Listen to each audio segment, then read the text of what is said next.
Welcome to English to Bengali audio books. আজকে আমরা শুনে নেব রাস্কিন বন্ডের লেখা একটা ছোট্ট গল্প, দ্য থিপ স্টোরি। তাহলে চলো আর দেরি না করে আমরা ঝটপট গল্পটা শুনে নিই। আমি তখন মাত্র 15 বছরের একটি ছেলে, কিন্তু এই অল্প বয়সেই আমি জীবনের অনেক কিছু দেখে ফেলেছি। ক্ষুধা, অনিশ্চয়তা, প্রতারণা আর বেঁচে থাকার লড়াই। মানুষ আমাকে চেনে নানা নামে, কখনো দীপক, কখনো সুরেশ, আবার কখনো অজয়। নাম বদলাতে আমার কোনো অসুবিধে হয় না, কারণ নাম বদলানো মানেই নতুন জীবন, নতুন শিকার। আসলে আমি একজন চোর। আমি এক জায়গায় বেশি দিন থাকি না। যেখানে থাকি কিছুদিন পর সেখান থেকে সরে পড়ি, কারণ মানুষ একদিন না একদিন সন্দেহ করবেই, আর সন্দেহ মানেই হলো বিপদ।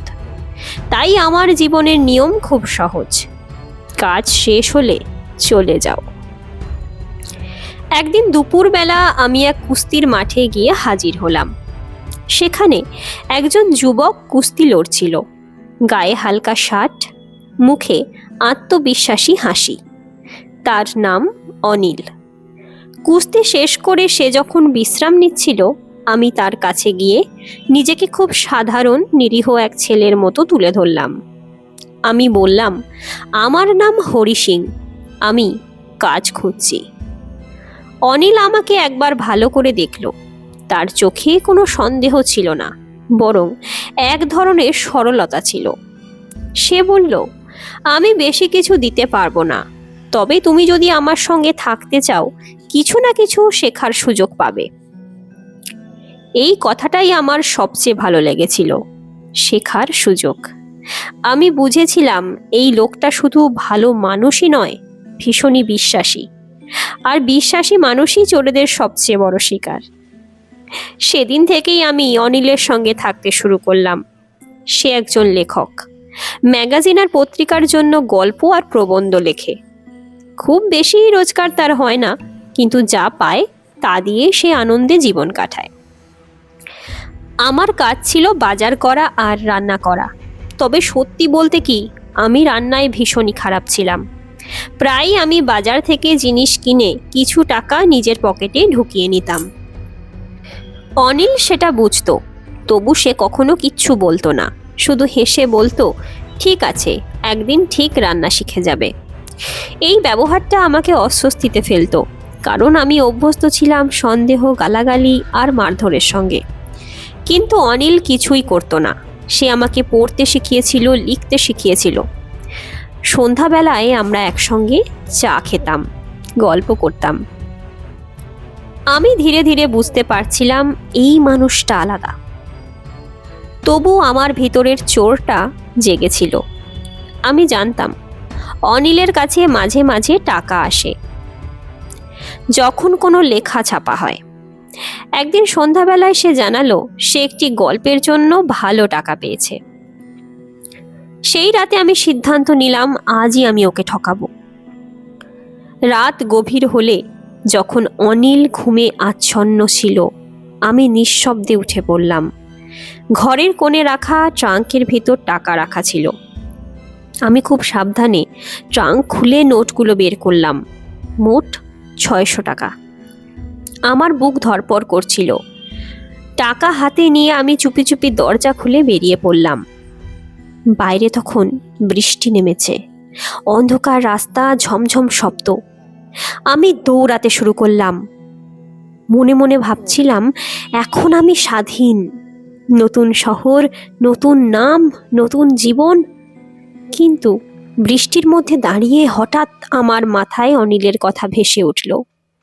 সে যদি সকালবেলায় উঠে আমাকে না দেখতে পায়, সে কি রাগ করবে, নাকি চুপচাপ বসে থাকবে? আমি ভাবতে লাগলাম, সে আমাকে বিশ্বাস করেছিল, পড়তে শিখিয়েছিল, একজন চোরকে মানুষ বানানোর চেষ্টা করেছিল। এই ভাবনাগুলো আমাকে অস্থির করে তুলল। বৃষ্টি আমার ভিজে জামা কাপড় তছনছ করে দিচ্ছিল, টাকাগুলোও ভিজে যাচ্ছিল। হঠাৎ মনে হলো, এই টাকা দিয়ে আমি কি কিনবো? ক্ষুধা, ভয়, একা থাকা যন্ত্রণা, এগুলো? আমি আর এগোতে পারলাম না। শেষ পর্যন্ত আমি ঘুরে দাঁড়ালাম। ভিজে কাপড়ে ক্লান্ত শরীরে আমি ফিরে এলাম সেই ঘরে। নিঃশব্দে ঢুকে টাকাগুলো আবার ট্রাঙ্কে রেখে দিলাম। তারপর নিজের জায়গায় শুয়ে পড়লাম। পরদিন সকালে অনিল উঠেই আমাকে ডেকে বলল, চা বানাবে? আমি চমকে উঠলাম। সে কি সব বুঝে গেছে? চা বানিয়ে এনে আমি লক্ষ্য করলাম অনিল ট্রাঙ্ক খুলে টাকা দেখছে। নোটগুলো ভেজা।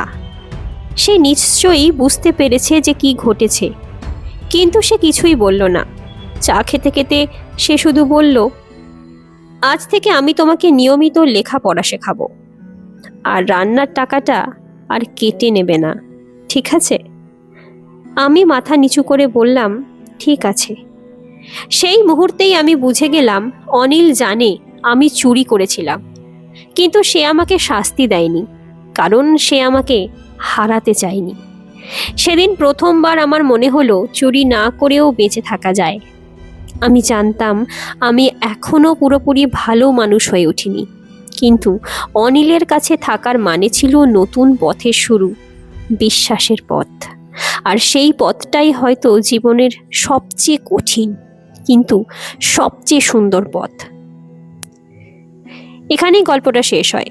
আর এই গল্পটা মূলত এইটাই বোঝায় যে বিশ্বাস মানুষের চরিত্র বদলাতে পারে। ভালোবাসা ও সহানুভূতি শাস্তির চেয়ে শক্তিশালী। শিক্ষা ও মানবিকতা একজন অপরাধীকেও মানুষ করে তুলতে পারে। তাহলে গল্পটা কেমন লাগলো সেটা কিন্তু জানাতে ভুলো না। কমেন্ট করে অবশ্যই জানাও যে কেমন লাগছে। তার সাথে ভিডিওটা লাইক করো, চ্যানেলটা সাবস্ক্রাইব করো। আর হ্যাঁ, নেক্সট কি গল্প শুনতে চাও সেটা অবশ্যই কমেন্ট বক্সে জানিও। কেমন? ভালো থেকো, সুস্থ থেকো।